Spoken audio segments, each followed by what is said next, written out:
ওয়ালাইকুম ভাই। ওয়ালাইকুম সালাম ভাই। হ্যাঁ, ঈদ মুবারক ভাই। ঈদ মোবারক ভাই। এই দেখেন পাখির বাচ্চা অনেকে বলে ভাই কিভাবে খাওয়াবো। এই যে দেখে নেন দর্শক, দেখেন মাশাআল্লাহ হেলদি বাচ্চা। হেলদি বাচ্চার একটা বড় লক্ষণ হলো ও খাবার খুব সুন্দরভাবে খাবে। এই দেখেন সিরিজ মাশাআল্লাহ। দেখলে নিজে নিজে ই করে। এই মাশাআল্লাহ খুব সুন্দর একটা গ্রোথ আসছে বেবিটার, প্লাস অ্যাক্টিভিটিটা আর অনেক এই যে ভালো।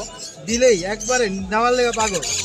এই যে যেই বাচ্চা খাবার খাইতে আগ্রহী ওই বাচ্চা মনে করেন গ্রোথও ভালো হয়, প্লাস কোয়ালিটিও ভালো থাকে।